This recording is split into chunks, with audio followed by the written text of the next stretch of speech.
ಅಪ್ಪ ಅವರು ಲಿಂಗ ದೀಕ್ಷೆ ಆಧ್ಯಾತ್ಮಿಕದ ಹೊಸ ದಾರಿ ಅಂತ ಹೇಳ್ತಾರೆ. ಇದ್ರ ಬಗ್ಗೆ ವಿಶೇಷವಾಗಿ ಒಂದು ಸಾಧನೆ ಮಾಡಬೇಕಾದ್ರೆ ಪ್ರತಿಯೊಬ್ಬರಿಗೂ ಕೂಡ ಒಂದು ಮಾರ್ಗ ಬೇಕು. ಆ ಮಾರ್ಗವನ್ನು ಹಿಡ್ಕೊಂಡು ಹೋದಾಗ ಮಾತ್ರ ನಾವು ಸಾಧನೆ ಮಾಡಲಿಕ್ಕೆ ಸಾಧ್ಯ. ಹಾಗೆ ನಾವು ಸಾಧನೆ ಮಾಡಲಿಕ್ಕೆ ಒಂದು ಗುರಿ ಬೇಕು. ಯಾವುದೇ ಒಂದು ಇವತ್ತು ಒಂದು ಗ್ರಾಮದಿಂದ ಇನ್ನೊಂದು ಗ್ರಾಮಕ್ಕೆ ನಾವು ಹೋಗಬೇಕು ಅಂತ ಹೇಳಿ ಅನ್ಕೋತೀವಿ. ಆ ಗ್ರಾಮದ ದಾರಿಯನ್ನು ತೋರಿಸೋರು ಯಾರು ಅಂತಂದರೆ ಹೀಗೆ ಒಂದು ಒಂದು ದಿಕ್ಸೂಚಿ ಅಂತಿದೆ, ಧರ್ಮದ ದಿಕ್ಸೂಚಿ. ಆ ಮಾರ್ಗದಲ್ಲಿ ನಾವೆಲ್ಲರೂ ಕೂಡ ನಡಿಬೇಕಾಗುತ್ತೆ. ಅದಕ್ಕಾಗಿ ಪ್ರತಿಯೊಂದು ಆಧ್ಯಾತ್ಮಿಕ ಕ್ಷೇತ್ರದಲ್ಲಿ ನಾವು ಏನಾದರೂ ಸಾಧನೆ ಮಾಡಬೇಕಾದ್ರೆ ಗುರುವಿನ ಮಾರ್ಗದರ್ಶನ ಕೂಡ ಅಷ್ಟೇ ಮುಖ್ಯ. ಅದರ ಜೊತೆಗೆ ಗುರುಗಳ ಒಂದು ಉಪದೇಶನೂ ಕೂಡ ಅಷ್ಟೇ ಮುಖ್ಯವಾಗಿದೆ. ಈಗೇನು ದೀಕ್ಷಾ ಕೊಟ್ಟಿರಲ್ಲಪ್ಪ ಅವ್ರಿಗೇನಾದರೂ ನೇಮ ನಿಷ್ಠೆ ಅಥವಾ ಏನಾದರೂ ಪ್ರತಿಯೊಂದು ದೀಕ್ಷೆಯೊಳಗೆ ನಿಯಮಗಳದಾವೆ.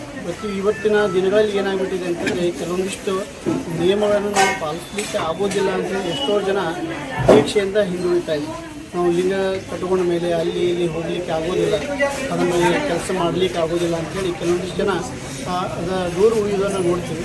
ಅದಕ್ಕಾಗಿ ನಾವು ಹೇಳೋದು ಇಷ್ಟೇ, ಪ್ರತಿಯೊಬ್ಬರು ವೀರಶೈವ ಲಿಂಗಾಯತರು ಲಿಂಗಧಾರಿಗಳಾಗಿ ಪ್ರತಿಯೊಂದು ನಾವು ಯಾವುದೇ ಒಂದು ಜಾಗಕ್ಕೆ ಲಿಂಗಧಾರಣೆ ಮಾಡಿಕೊಂಡು ನಾವು ಯಾವುದೇ ಒಂದು ಕೆಟ್ಟ ಸ್ಥಳಕ್ಕೆ ಹೋದರೂ ಕೂಡ ಆ ಸ್ಥಳನೂ ಕೂಡ ಪವಿತ್ರ ಆಗುತ್ತೆ ಅಂತಕ್ಕಂಥದ್ದು.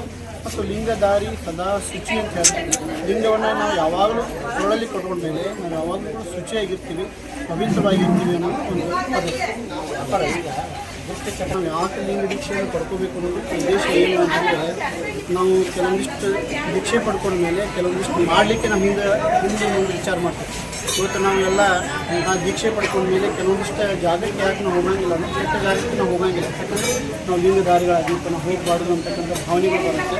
ಅದಕ್ಕಾಗಿ ಲಿಂಗವನ್ನು ಕಟ್ಟಿಕೊಂಡ ಮೇಲೆ ಆಚಾರ ವಿಚಾರ ಅಂತ ಆಚಾರವೇ ಅನಾಚಾರ ಮಾಡ್ಕೊಂತ ಹೇಳ್ತಾರೆ.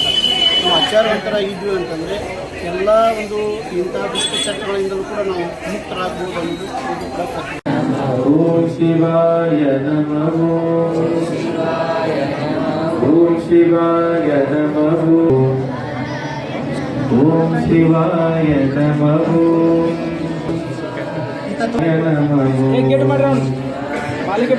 ಓಂ ಶಿವಾಯ ನಮಃ,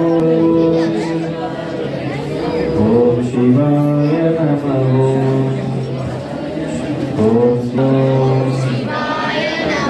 ಓಂ ಶಿವಾಯ